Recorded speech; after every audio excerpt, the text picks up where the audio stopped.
Have you ever wondered if it's even possible to learn God's Word or read the Bible without feeling like a failure? Yes, it is. And I'm going to share with you my tips and strategies for the ultimate Bible study checklist so you can feel inspired and confident in learning God's Word. And you can start literally right now today. Like I've heard throughout the years, oh, you got to know the word. You got to read the word. You got to get in the Bible. You got to know the word of God. You got to know scripture. How many times do you hear this? However, it still feels intimidating. You still feel like a failure because you don't always understand or know how to pronounce some of the words in the Bible.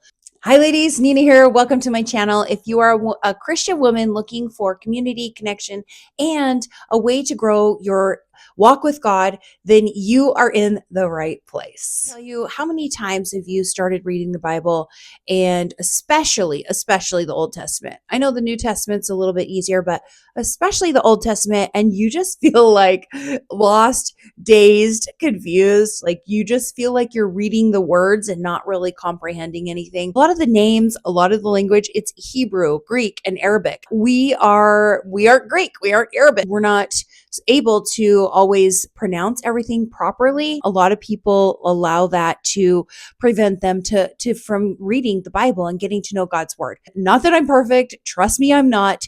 I'm just like, this is what I have found to help. We're going to dive right in. Well, hopefully today this will help inspire and motivate you and really just give you a sigh of relief. Usually if we have a why, if we know why we're doing something, that is definitely helpful. And it gives us more motivation and inspiration. Don't you agree? Studying God's word is extremely important. It's critical to our family, honestly, our relationships. It's critical to our life, our joy, our happiness, even when we go through trials and tribulations.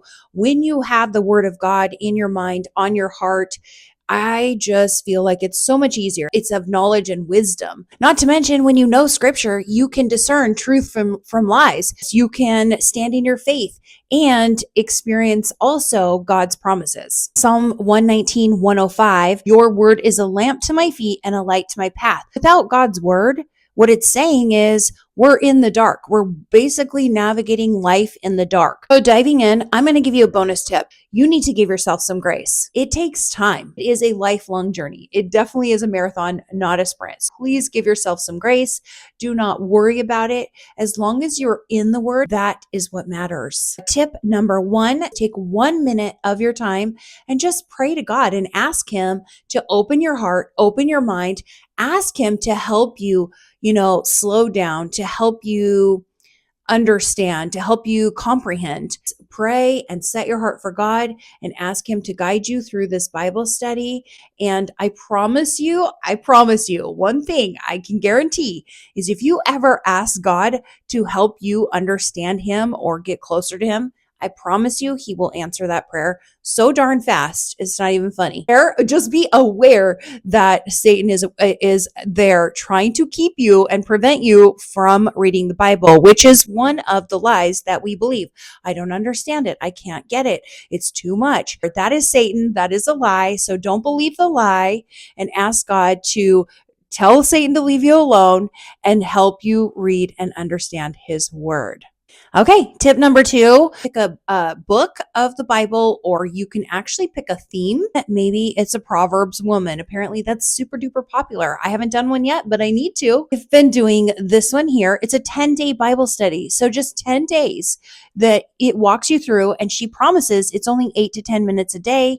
And honestly, I can tell you in the first 3 days of doing this, I learned more about the Bible than I had in a long time. Okay, so tip number 3 is definitely set the right environment. Now, I know there's gazillions of videos out there on YouTube telling you to, create a prayer closet, a prayer room. That's just not always practical. It could be in your car on your lunch break. It could be at your office at work. It could be at your home office. It could be at home in your bedroom. Let me know. I would love to know in the comment section below. What have you done to get creative?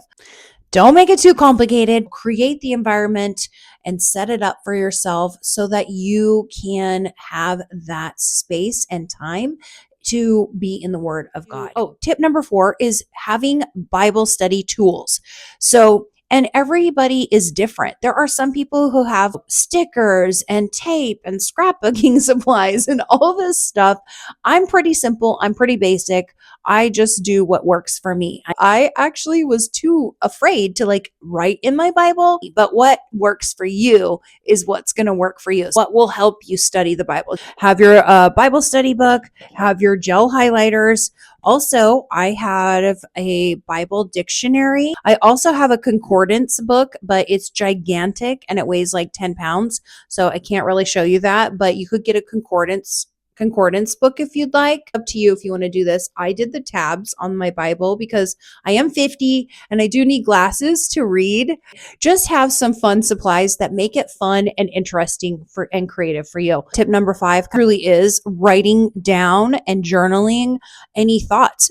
You might have questions that you need to ask a pastor. You could literally read the Bible, like certain parts of the Bible, 10 different times, and whatever you're going through in life is probably what's going to be, it's going to apply to so many areas. Anyway, keep a Bible, a journal of your thoughts and reflection, especially if you want to have a discussion later, if you're in a Bible study group or anything like that. Okay, so this one is quite interesting. When I'm reading the Bible and certain passages, I don't know if you do this, but I actually visualize these people. I visualize what they're going through. I visualize the clothing and the locations. When you visualize it, it kind of it puts it in your mind. It just helps you remember that a little bit more. And actually, I was reading another thing, and they said sometimes if you actually touch an actual object or hold an actual object,